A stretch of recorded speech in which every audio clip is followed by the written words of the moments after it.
இயேசு கிறிஸ்துவில் பிரியமுள்ள சகோதர சகோதரிகளே, அன்னையுடைய அன்பு பிள்ளைகளே, இயேசுவின் இனிய நாமத்தில் உங்கள் அனைவருக்கும் என் இனிய காலை வணக்கம். இன்று வியாழக்கிழமை, இன்றைய நாள் இனிய நாளாக ஆஸ்வதிக்கப்பட்ட நாளாக அமையட்டும். நீங்க எல்லாரும் நல்லா இருக்கணும். இந்த நாளில் மேற்கொள்ளக்கூடிய எல்லா காரியங்களையும், பயணத்தையும், வாழ்வையும், ஒரு சில சுமைகளையும் ஆண்டவர் ஆசீர்வதிக்கின்றார். சுமைகளை சுகங்களாக மாற்றுகிறார் என்ற உயர்ந்த எண்ணத்தோடு இந்த புதிய நாளை நேர்மறை சிந்தனையோடு தொடங்கும்.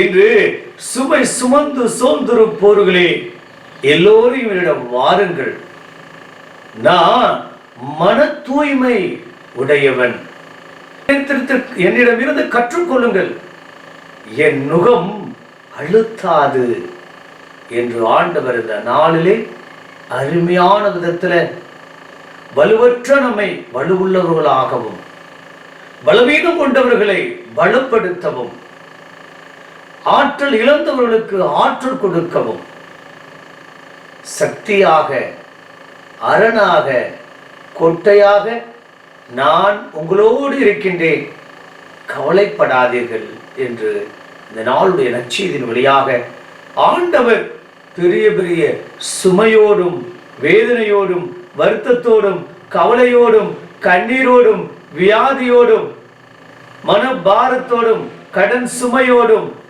மன போராட்டத்தோடும், பலதரப்பட்ட உடல் ரீதியான, மன ரீதியான, பொருளாதார ரீதியான கஷ்டத்திலிருந்தும், பிரச்சனையிலிருந்தும், பலவீனத்திலிருந்தும் ஆண்டவர் இந்த நாளில் விடுதலை கொடுக்கின்றார். அவர் நான் தாழ்மையும் கனிவும் உள்ளவன் என்று கூறுகிறார். என்னிடமிருந்து நீங்கள் கற்றுக்கொள்ளுங்கள் என்று கூறுகிறார். பிரியமான சகோதர சகோதரிகளே, ஒரு மனிதனுடைய வளர்ச்சிக்கு அன்பும் கனிவும் தூய்மையும் மிக முக்கியம். இது மூன்று பண்புகளும் இருந்தால் ஒரு மனிதன் நிச்சயமாக உயர்வுக்கு வர முடியும். கனிவு இருக்க வேண்டும், அன்பு இருக்க வேண்டும், தூய்மையான வாழ்வு இருக்க வேண்டும், தூய்மையான வார்த்தை இருக்க வேண்டும், தூய்மையான சிந்தனை இருக்க வேண்டும், தூய்மையான செயல்பாடு இருக்க வேண்டும். அப்படி வாழ்ந்தோம் என்றால் நம்முடைய சுமைகள் எல்லாம் சுகமாக ஆண்டவர் இந்த நாளில் மாற்றுகிறார். அப்படிப்பட்ட சுமைகளை சுகங்களாக மாற்றக்கூடிய தேவன் நம்மோடு இருக்கின்றார். இதோ அவருடைய நுகம் அழுத்தாது.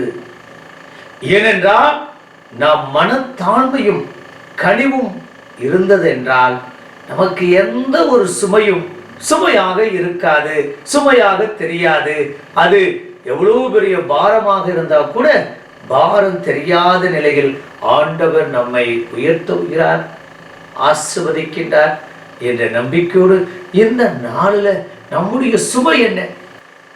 அவரவர் வயதுக்கு ஏற்றார் போல சுமைகள் இருக்கத்தான் செய்கின்றது. சுமை படிப்பாக இருக்கலாம், அல்லது அவர் செய்கின்ற தொழிலாக, பணியாக இருக்கலாம். குடும்பத்தில் இருக்கக்கூடிய நபர்கள் கூட ஒரு சில நபருக்கு சுமையாக தெரியலாம், சுமையாக தோன்றலாம், அல்லது சுமையாகவே இருக்கலாம். இந்த சுமைகள் அத்தனையும் எப்போது மாறும்? சுமையற்ற மனிதனாக, பாரமற்ற மனிதனாக எப்போது நான் வாழப்போகிறேன்? அன்றாட வாழ்க்கையிலும் கூட இப்படித்தான். இந்த அருமையான நாளில் சுமையற்றவர்களாக, இனியவர்களாக, இதோ கனிவும் அன்பும் தூய்மையும் கொண்ட மனிதர்களாக வாழ இணைந்து ஜெபிப்போமா? பரலோக தந்தை இறைவா, இந்த அருமையான இனிமையான நாளுக்காக உமக்கு நன்றி செலுத்துகிற தகப்பனே. அப்பா, நீர் அத்தனையும் கடந்தவர். இதோ சுமை சுமந்து சோர்ந்திருப்பவர்கள் எல்லோரும் வாருங்கள், நான் மன தூய்மையும் கனிவும் கொண்டவன், என்னிடமிருந்து கற்றுக்கொள்ளுங்கள், என் நுகம் உங்களை அழுத்தாது. அப்பா, உம்மிடம் கற்றுக்கொள்வதற்கு ஏராளம் ஏராளம்.